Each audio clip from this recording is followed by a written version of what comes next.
In the name of Allah, who is most beneficent and merciful. Dear viewers, Assalamu alaikum. Welcome back to my YouTube channel Sultan English studio. उम्मीद करता हूँ कि आप सब खैरियत से होंगे और अल्लाह पाक हम सब पर अपना करम फरमाए। तो डियर व्यूज़, आज हम जिस टॉपिक के बारे में डिस्कशन करने जा रहे हैं वो है Henrik Ibsen's life and biography and his works. So it is my first lecture about Henrik Ibsen. First of all, we discuss its life and biography and then its literary works.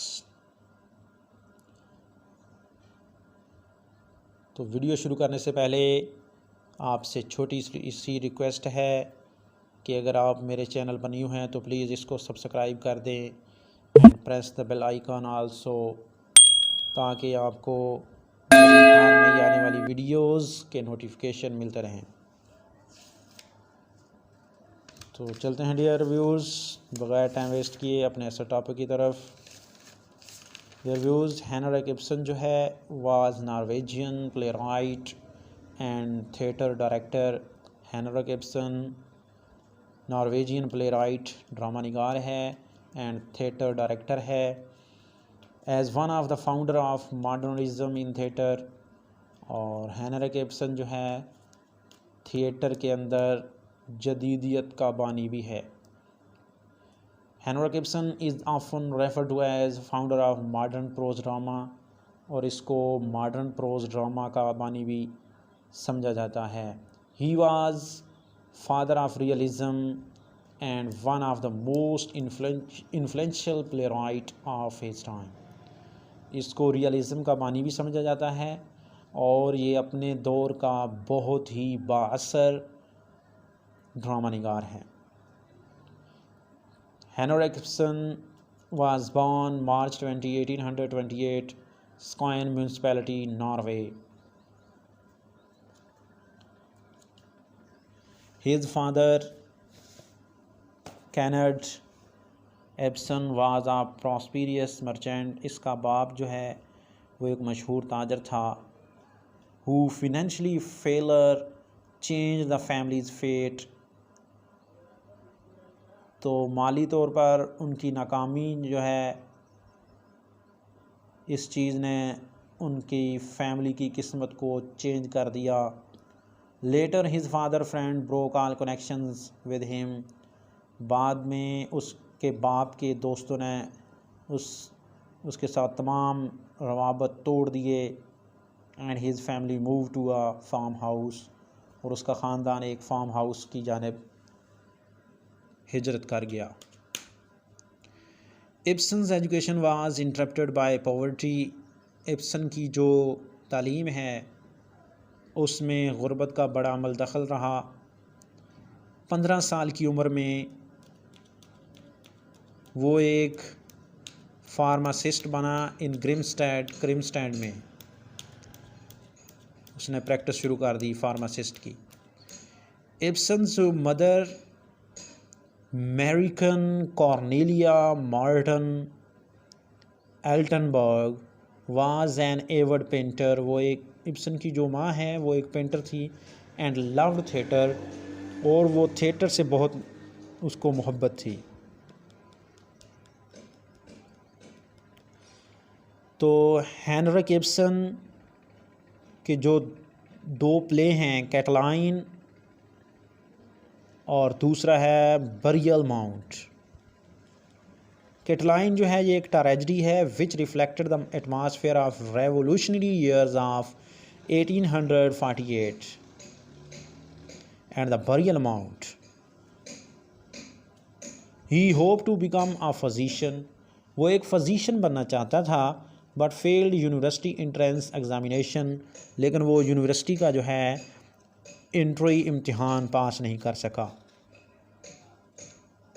उसका जो पहला play है Catiline, उसको Catiline was not a great success, उसमें उसको इतनी कामयाबी ना मिल सकी। But the burial mound was perform 3 times in 1850।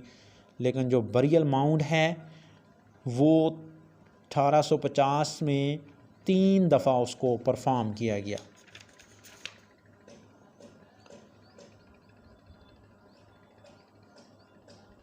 Heinrich Ibsen staged more than 150 plays। Ibsen ने 150 ड्रामों में अदाकारी की।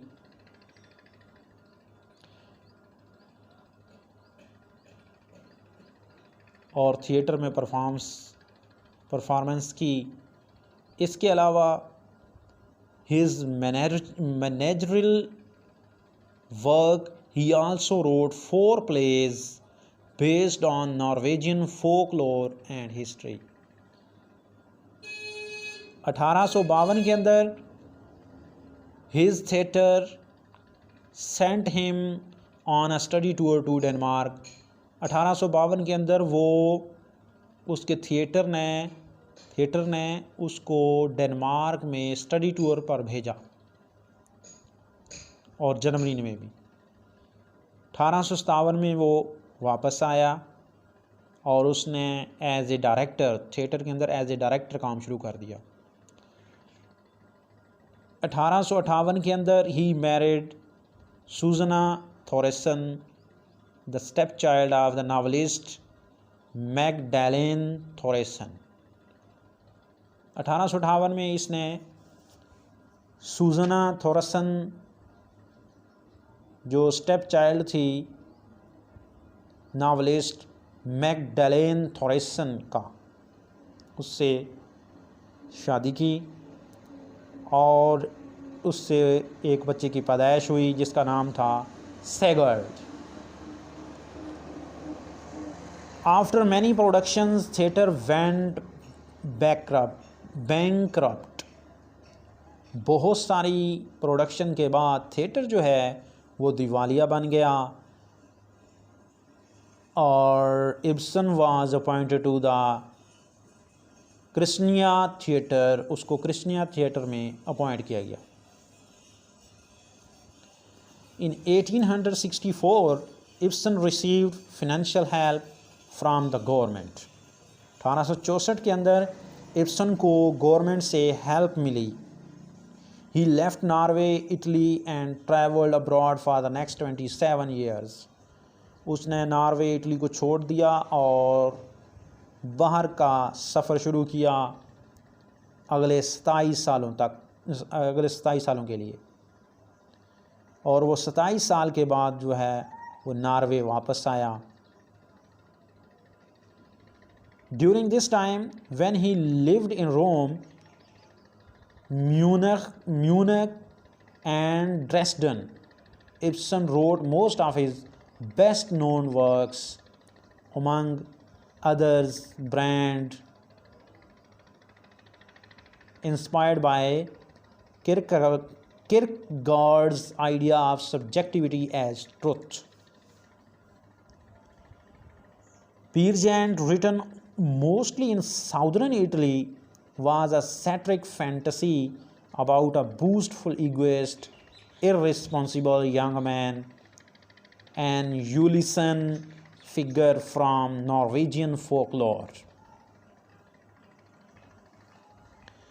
1866 के अंदर in 1866 Ibsen received Poets Annual Stipend। He also had royalties from his dramatic poem Brand, his first financially successful drama।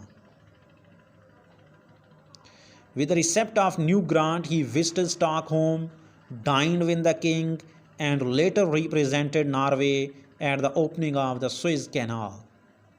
1870 के अंदर वो composer बन गया। 1891 के अंदर जब वो नॉर्वे में वापस आया तो उसने कंटिन्यू किया लिखना until a stroke in 1900। His marriage was joyless। उसकी मैरिज जो थी वो कामयाब नहीं हुई।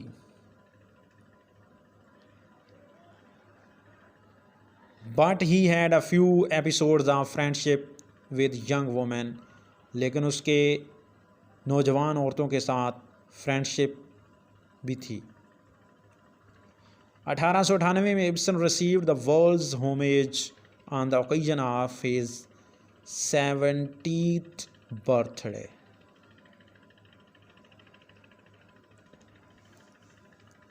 Ibsen was fond of receiving medals and other honors and crowned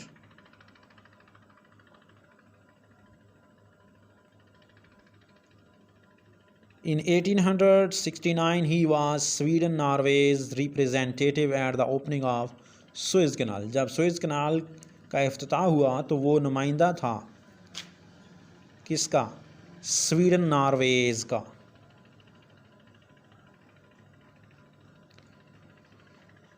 In 1898 he attended numerous celebrations of his 17th birthday and his collected works were published both in Denmark and translated into German in Germany.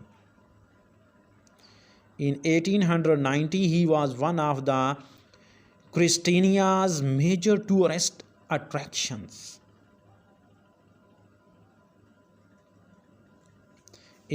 Beginning in 1889, he developed several relationships with young women. इसके young women के साथ बहुत से तल्लुकात थे 1889 के अंदर।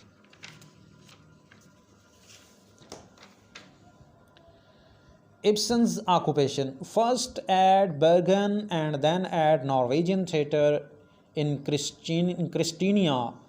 Ibsen worked as director and playwright trying to create national drama. उसने national drama create करने की कोशिश की।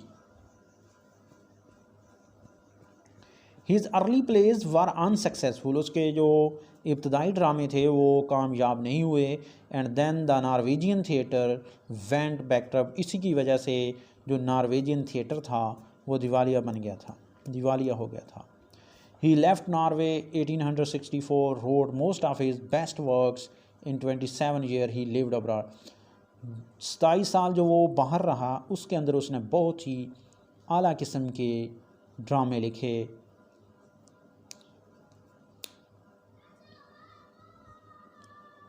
(1862) के अंदर उसको जला वतन भी किया गया। He was exiled to Italy where he wrote Tragedy Brand. वहाँ उसने ट्रेजेडी ड्रामा लिखे।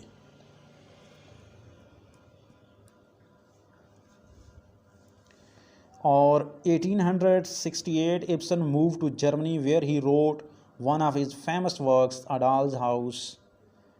1868 के अंदर जब इब्सन जर्मनी गया वहाँ उसने अपना बहुत ही मशहूर ड्रामा A Doll's House लिखा। और 1890 के अंदर उसने अपना हेडा गैबलर ड्रामा लिखा जो कि one of the theatres most notorious characters. Ibsen began to writing in prose instead of verse and began attacking modern drama. Ibsen जो था उसने प्रोज की बजाय इसने प्रोज में लिखना शुरू किया इंस्टेड ऑफ वर्स, शायरी की बजाय। And began attacking modern realistic social problems in his play. और उसने अपने ड्रामों के अंदर मॉडर्न रियलिस्टिक सोशल प्रॉब्लम्स को बहुत ही हाईलाइट किया। He was greatly influenced by his mother-in-law. वो अपनी सास से बहुत ही मुतासर था।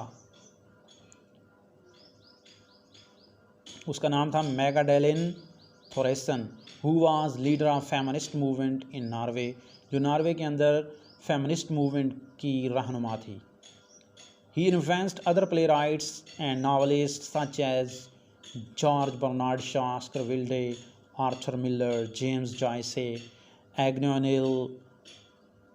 इन तमाम से इब्सन जो है बहुत ही मुतासर हुआ। Ibsen nominated for the Nobel prize in literature 3 times। Ibsen को जो है लिटरेचर में नोबेल प्राइज़ मिला कंसेक्टिवली 2 years एंड देन 1 years also, 1902, 1903 एंड 1904 के अंदर इब्सन को नोबेल प्राइज़ लिटरेचर के अंदर मिला।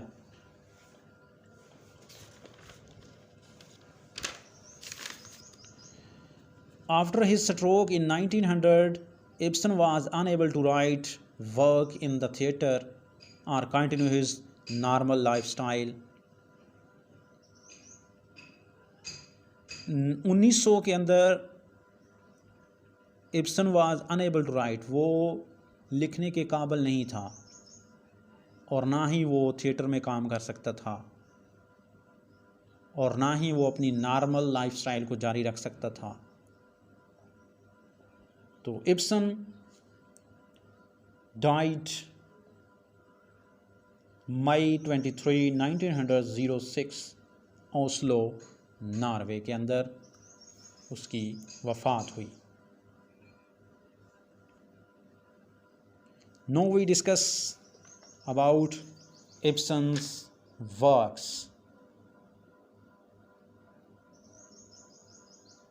Ibsen wrote many dramas, plays,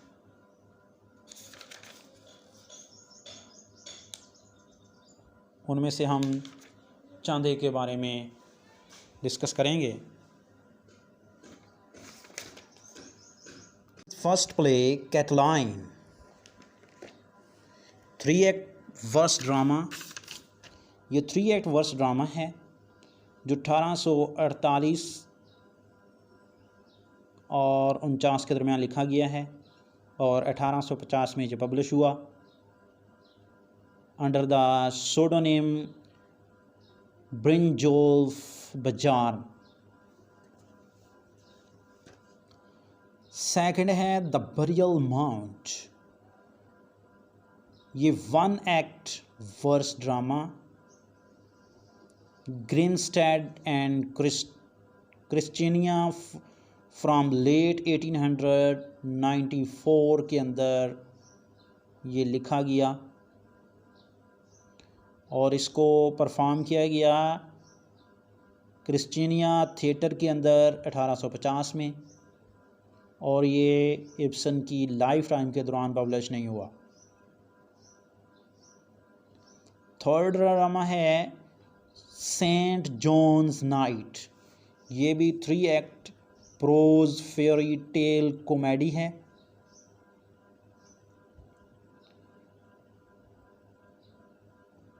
not published until after Ibsen death, ये इब्सन की डेथ के बाद भी पब्लिश ना हो सका। 4 है लेडी इंगर, ये 5 act प्रोज हिस्टोरिकल ट्रेजेडी है।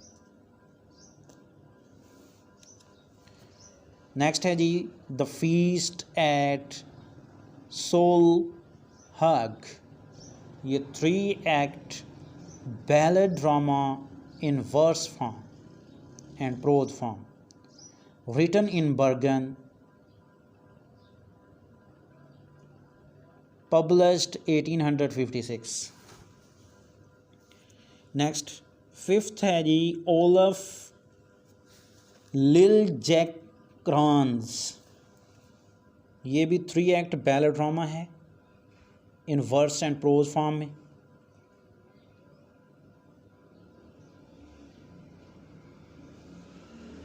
सिक्स नंबर है द वाइकिंग्स एट हेल्सलैंड, ये 4 act प्रोज ट्रेजेडी है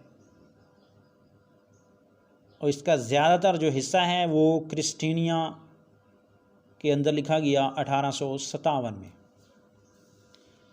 नेक्स्ट 7 नंबर है जी लव्स कॉमेडी, ये 3 act सैटरिक वर्स कॉमेडी है। नेक्स्ट है द प्रीटेंडर्स, ये 5 act प्रोज हिस्टोरिकल ट्रेजेडी है। 9 नंबर है जी ब्रांट, ये 5 एक्ट वर्स ट्रेजडी है जो रूम के अंदर लिखी गई, और इसका इब्तदाई हिस्सा एरिकिया जो है समर में लिखा गया, और ये कोपनहेगन में 15 मार्च 1866 के अंदर पब्लिश हुई ट्रेजडी। नेक्स्ट है पियर जेंट। ये 5 act verse drama of many genres, the last of Ibsen verse drama. ये इब्सन के आखिरी ड्रामों में से है। 5 एक्ट वर्स ड्रामा है, बहुत सारी जेनरास के अंदर इसको लिखा गया है।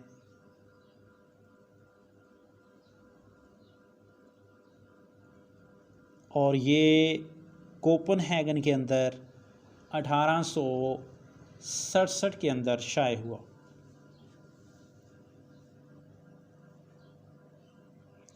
नेक्स्ट है 11 number the league of youth. ये 5 एक्ट सैटरिक प्रोज कॉमेडी है। 12 नंबर है एम्परर एंड गैलीलियन। ये 2 part 10 act world historical tragedy है। इसको फर्स्ट प्लान किया गया रोम के अंदर 1864 के अंदर, लेकिन इसका जो ज़्यादातर हिस्सा है वो जर्मनी के अंदर लिखा गया। 13 नंबर है द पिलर्स ऑफ सोसाइटी। ये 4 एक्ट ड्रामा है, और ये जर्मनी और ऑस्ट्रिया के अंदर इस पर वर्क किया गया, और ये 1877 के अंदर कंप्लीट हुआ। नेक्स्ट 14 नंबर है अडाल्स हाउस, वेरी फेमस ड्रामा। ये 3 एक्ट ड्रामा है, रूम के अंदर लिखा गया, और ये पब्लिश कोपनहेगन में हुआ 4 दिसंबर 1889। 15 नंबर घूस्ट, 3 एक्ट ट्रेजडी है। ये रूम और सोरेंटो के अंदर ये लिखी गई, कोपनहेगन में ये शाये हुआ 1881 में। नेक्स्ट है an enemy of the people. ये 5 एक्ट सैटरिकल कॉमेडी है, और ये रूम के अंदर लिखी गई 1881 में। 17 नंबर द विल डक। ये 5 एक्ट ट्रेजडी कॉमेडी है जो रूम के अंदर लिखी गई। 18 नंबर रोज मैरशलोम। ये 4 एक्ट ट्रेजडी है। ये 1886 के अंदर कोपनहेगन में शाये हुई।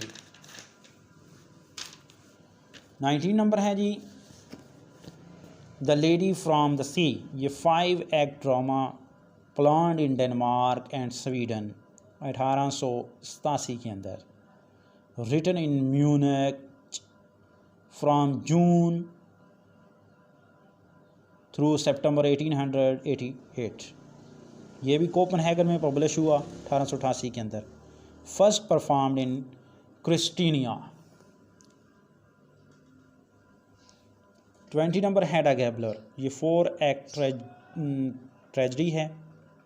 ये म्यूनिक के अंदर इसको लिखा गया 1890 में, और ये लंदन में 11 दिसंबर 1890 में शाये हुआ।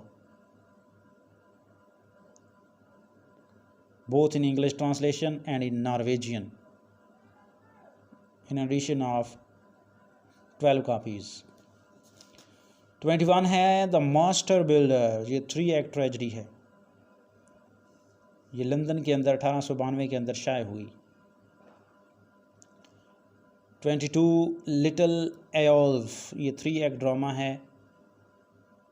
क्रिस्टीनिया के अंदर इसको लिखा गया, और ये 1894 के अंदर बर्लिन, कोपनहेगन और लंदन के अंदर इसको शाये किया गया। Read in London on December 1894। 23 John Gabriel Borkman. ये 4 एक्ट ट्रेजडी है, और ये भी क्रिस्टीनिया के अंदर इसको लिखा गया, और ये लंदन के अंदर 1896 के अंदर शाये हुआ।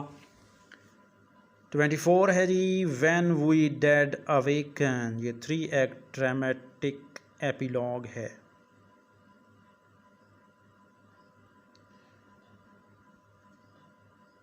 नो अदर इम्पोर्टेंट वर्क्स के अंदर फर्स्ट वन है माउंटेन माइनर, ये इब्सन्स की सिग्नेचर पोएम है। नंबर 2 नॉर्मा, ये brief verse parody of libretto of Bellini's opera written in Christiania in May 1851 to satirize certain prominent members of the Norwegian Parliament। Norwegian parliament की नकल के में ये लिखी गई है सैटिरिक फॉर्म में। थर्ड नंबर है on the heroic ballad and its significance for literary poetry, ये एक ऐसे है, इसके अंदर इब्सन जो है लिटरेरी सोसाइटी को डिस्कस करता है। नंबर 4 है ऑन द हाइट्स, ये लॉन्ग लिरिकल नरेटिव पोएम है जिसका सेंट्रल कंसर्न जो है इब्सन ड्रामेटिक वर्क है। नंबर 5 टर्जी वाइचन, ये लॉन्ग नरेटिव पोएम है about the title character's efforts to save his family from starvation when Norway was blockaded by the Allies during the Napoleonic Wars। 6 है balloon letter to a Swedish lady, this poem Ibsen's longest, present his musings on his trip to Egypt in 1869 and Franco-Prussian War। इसको publish किया गया Christiania newspaper के अंदर। Last one है a letter in rhyme, ये long poem है likening modern society to a ship sailing with a corpse in cargo written in Munich during summer 1875, और ये पब्लिश जो है अप्रैल सितंबर के अंदर 1875 में शाये हुआ। तो डियर व्यूज़, ये था Henrik Ibsen's literary works life and biography. Video अच्छी लगी तो इसको लाइक एंड शेयर करें, मेरे चैनल को सब्सक्राइब करें, कमेंट सेक्शन में कमेंट ज़रूर कीजिएगा, अपना बहुत सारा ख्याल रखिएगा। अब तक के लिए इतना काफ़ी, मिलते हैं नेक्स्ट वीडियो में, तब तक के लिए अल्लाह हाफिज़। Thank you for watching।